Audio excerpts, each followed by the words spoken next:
Hi friends எல்லாருக்கும் வணக்கம். வாட்ஸ்அப்பில் பார்த்தீங்கன்னா ரீசெண்டாக வந்திருக்கக்கூடிய புதிய ஃபீச்சர்ஸ் அப்டேட் என்ன அப்படின்றத இந்த வீடியோவில் நம்ம பார்த்துக்க போகிறோம். ஸோ அதுக்கு முன்னாடி பார்த்தீங்கன்னா நீங்கள் நம்ம சேனலோட புதிய வியூவர்ஸாக இருந்தீங்கன்னா மறக்காம நம்மளுடைய சேனலை சப்ஸ்கிரைப் பண்ணி வச்சுக்கோங்க. ஓகே, அது என்ன அப்டேட் அப்படின்னு பார்த்தீங்கன்னா மேலுக்கு உங்களுக்கு இந்த இடத்துல 3 டாட் இருக்கும், அதை கொடுத்துக்கோங்க. கொடுத்ததும் இந்த மாதிரி வரும். இதில் செட்டிங்ஸ் அப்படின்னு கொடுத்துக்கோங்க. இப்போ பார்த்தீங்கன்னா உங்களுக்கு இந்த இடத்துல அப்டேட்டுக்கு முன்னாடி பார்த்தீங்கன்னா இதில் வந்து இன்வைட் ஃப்ரெண்ட் அப்படின்ற ஆப்ஷனுக்கு இல்லை எந்த ஒரு ஆப்ஷனுமே இருந்திருக்காது. ஸோ உங்களுடைய வாட்ஸ்அப் வந்து அப்டேட் ஆனதுக்கப்புறமா பார்த்தீங்கன்னா இந்த இடத்துல அப்டேட் அப்படின்னு ஒரு புதிய ஆப்ஷன் ஒன்று வந்திருக்கும். ஸோ அந்த ஆப்ஷனை வந்து நீங்கள் கொடுத்துக்கோங்க. அந்த ஆப்ஷனை கொடுத்ததுன்னு பார்த்தீங்கன்னா உங்களுக்கு வந்து இந்த மாதிரி வரும்.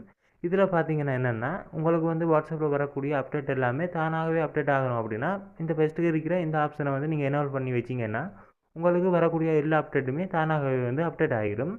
ஓகே, அடுத்து பார்த்தீங்கன்னா உங்களுக்கு நோட்டிஃபிகேஷன் அப்படின்னு ஒரு ஆப்ஷன் இருக்கும். இந்த ஆப்ஷனை வந்து நீங்கள் இந்த மாதிரி எனேபிள் பண்ணி வச்சிங்க அப்படின்னா உங்களுக்கு வாட்ஸ்அப்பில் ஏதாவது அப்டேட் வந்து அவைலபிளாக இருந்துச்சு அப்படின்னா இந்த ஆப்ஷனை வந்து நீங்கள் எனேபிள் பண்ணி வைக்கிறது மூலமாக பார்த்தீங்கன்னா உங்களுக்கு வாட்ஸ்அப்லேயே உங்களுக்கு வந்து நோட்டிஃபிகேஷன் வந்து ஷோ ஆகும். ஸோ அது மூலமாக நீங்கள் செக் பண்ணி வாட்ஸ்அப்பில் அப்டேட் இருக்கிறத வந்து தெரிஞ்சுக்கொள்ள முடியும். நீங்கள் இந்த மாதிரி செக் பண்ணியும் அப்டேட் பண்ணிக்கொள்ள முடியும் உங்களுடைய வாட்ஸ்அப்பை. ஸோ இதில் வந்து உங்களுக்கு எந்த ஆப்ஷன் தேவையோ அதை வந்து நீங்கள் யூஸ் பண்ணிக்கொள்ளலாம்.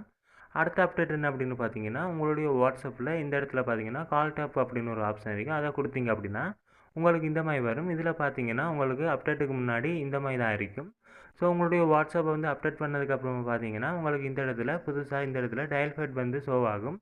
ஸோ இப்போ புதுசாக அப்டேட்டுக்கு அப்புறமா வந்திருக்கக்கூடிய ஆப்ஷன் இதுதான். இந்த டயல் பேட் மூலமாக பார்த்தீங்கன்னா நீங்கள் மொபைலில் பார்த்தீங்கன்னா நீங்கள் நம்பர் டயல் பண்ணி கால் பேசுகிறது மாதிரியே வாட்ஸ்அப்பில் இருக்கக்கூடிய இந்த டயல் பேட்டை பயன்படுத்தி பார்த்தீங்கன்னா நீங்கள் நம்பரை டயல் பண்ணி கால் பேசிக்கொள்ள முடியும். அதாவது நீங்கள் இந்த நம்பரை டயல் பண்ணது பார்த்தீங்கன்னா உங்களுடைய வாட்ஸ்அப்பில் இருக்கக்கூடிய கான்டாக்ட் வந்து இதில் ஷோ ஆகும். நீங்கள் இந்த கால் அப்படின்ற இந்த ஆப்ஷனை கொடுத்ததுன்னு பார்த்தீங்கன்னா உங்களுக்கு நார்மலாகவே வாட்ஸ்அப்பில் வந்து கால் பண்ணி பேசிக்கொள்ளலாம் இந்த மாதிரி. ஸோ இந்த மாதிரி நீங்கள் வந்து நம்பரை டயல் பண்ணி வாட்ஸ்அப்பில் கால் பேசிக்கொள்ள முடியும். அதோடு பார்த்தீங்கன்னா உங்களுக்கு கால் பேசுகிறது மட்டும் இல்லாமல் இதில் பார்த்தீங்கன்னா நீங்கள் இந்த மாதிரி நம்பரை டயல் பண்ணுறது மூலமாக பார்த்தீங்கன்னா உங்களுக்கு வந்து அந்த கான்டாக்ட் அதாவது அந்த சேட்டையும் ஓப்பன் பண்ணி பார்த்துக்கொள்ளலாம். ஸோ இதில் இந்த ஆப்ஷனை வந்து நீங்கள் கொடுத்ததுன்னு பார்த்தீங்கன்னா அந்த கான்டாக்டோட சேட் வந்து உங்களுக்கு வந்து இந்த மாதிரி ஓப்பன் ஆகும். ஸோ இது மூலமாகவும் நீங்கள் வந்து அந்த சேட்டை வந்து ஓப்பன் பண்ணி படிச்சுக்கொள்ள முடியும். ஓகே, இந்த மாதிரி அப்டேட் பார்த்தீங்கன்னா உங்களுடைய வாட்ஸ்அப்புக்கு வந்துருச்சா இல்லையா அப்படின்றத நீங்கள் வீடியோவில் வந்து கமெண்ட் பண்ணுங்கள். அதுக்காக பார்த்தீங்க அப்படின்னா நீங்கள் இன்னும் நம்மளுடைய சேனலை சப்ஸ்கிரைப் பண்ணல அப்படின்னா மறக்காம நம்மளுடைய சேனலை சப்ஸ்கிரைப் பண்ணி பெல் பட்டனை கிளிக் பண்ணி அதில் ஆல் நோட்டிஃபிகேஷன் வச்சுக்கோங்க.